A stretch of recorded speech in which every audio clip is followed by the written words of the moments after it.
فہیم، سب سے پہلے تو کہا کہ ایم او پلاننگ کا کیا کردار ہے اس تمام غیر قانونی تعمیرات میں؟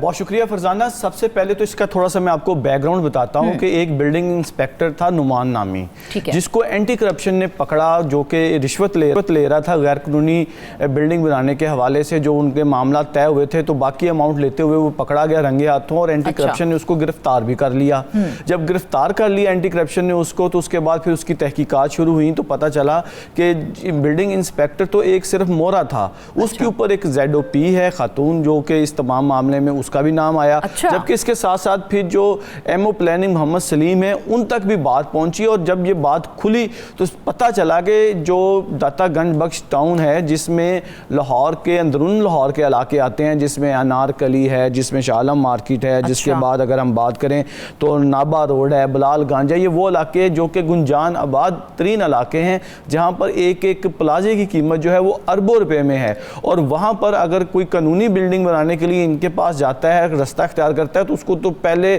لمحے میں ہی جو مشکلات کا سامنا کرنا پڑتا ہے. تو اس کے بعد اس کے پاس ایک ہی حل رہتا ہے کہ وہ صرف غیر قانونی طور پر اپنی عمارت بنائے اور اس کے بعد جو حصہ ہے وہ متعلقہ لوگوں تک پہنچا دے. یہ تمام صورتحال جو ہے وہ secretary local government Shakeel Ahmed کے پاس آئی، اور اس کے بعد انہوں نے ایک انکوائری کمیٹی جو ہے وہ بنائی، جس کو سابق جو ہے ایم او پلاننگ یا موجودہ جو سینئر ہیں ایک ایم او پلاننگ جو کہ یہاں پر زرعی حکومت میں تعینات تھے، رائے امتیاز، ان کو جو ہے وہ ٹارگٹ دیا گیا کہ وہ اس تمام معاملے کی انکوائری کریں. تو رائے امتیاز نے جو ایم او پلاننگ موجود ہیں میاں سلیم، ان کو 6 لیٹر لکھے اور ساتھ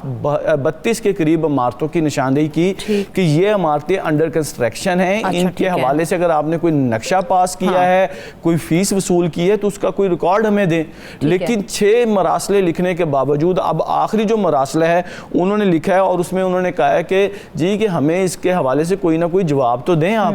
بالکل کہ بھی کہ ان بلڈنگز کے حوالے سے کچھ کوئی تفصیل ہے، تو ابھی تک ان کو کوئی جواب نہیں دیا گیا. اور اس کا واضح اشارہ یہ ہے کہ ان کے پاس فی الوقت اس کا کوئی جواب ہی نہیں ہے کہ یہ جو 32 غیر قانونی بلڈنگز بن رہی ہیں ان کے اوپر کسی قسم کی کوئی ریونیو کلیکشن ہوئی ہے، کوئی نقشہ پاس کیا گیا ہے، کسی قسم کا کوئی ریکارڈ نہیں دیا جا رہا. آپ یہاں سے دیکھ لیں تو کہ یہ جو 32 تمام غیر قانونی تعمیرات ہیں، اس کے اندر ایم او پلاننگ ان تمام غیر قانونی تعمیرات میں ملوث ہیں، ان 32 کی 32؟ دیکھیں جی، جو اس کی ہرارکی ہے وہ تو یہی ہے کہ سب سے نیچے بلڈنگ انسپیکٹر ہے، اس کے بعد ZOP پلاننگ ہے، اس کے بعد پھر ایم او پلاننگ ہے. تو ایم او پلاننگ جو ہوتا ہے اس نے نقشوں کی باقاعدہ منظوری دینی ہوتی ہے، اور اس کے پاس اس ریکارڈ کا موجود ہونا ضروری ہے، تاکہ اگر کوئی ریکارڈ، اگر آپ کے پاس ریکارڈ نہیں ہے اور آپ کوئی بلڈنگ بن رہی ہے تو غیر قانونی اگر بلڈنگ بن رہی ہے تو اس کو بھی روکنے کی ذمہ داری تو انہیں کی تھی، اور یہ روکنے کے لیے تیار نہیں. اور اس کے اوپر پھر انکوائری ہوئی ہے، اور ہماری ذرائع سے بات ہوئی تو ان کا یہ کہنا ہے کہ جو رائے امتیاز ہیں وہ تو انکوائری کرنا چاہ رہے ہیں، لیکن ان کے ہاتھ اس لیے باندھے جا رہے ہیں کہ پیچھے سے جواب ہی نہیں آ رہا. اس لیے انہوں نے کہا ہے کہ جی کہ ہم لوگ پھر چیف ٹاؤن پلانر جو ہیں، چیف میونسپل آفیسر جو ہیں، اور ایڈمنسٹریٹر لاہور DC جو لاہور بھی ہیں رافع حیدر، ان کو بھی وہ مراسلہ لکھیں گے اب، تاکہ ان کے علم میں بھی لایا جائے کہ یہ جو بلڈنگز غیر قانونی طور پر بن رہی ہیں اس کے حوالے سے ریکارڈ جو انکوائری کمیٹی مانگ رہی ہے اس کو فراہم کیا جائے. اب اگر آپ یہ دیکھ لیں کہ 32 بلڈنگز تو یہ ہوگی، ابھی تو انہوں نے مزید انکوائری کرنی ہے کہ جو نو کمپاؤنڈیبل، یہ 32 تو وہ ہے نا جو انکوائری کے بعد سامنے آئی ہیں، اس کے علاوہ کتنی ہیں ابھی ان کا حساب ہونا باقی ہے؟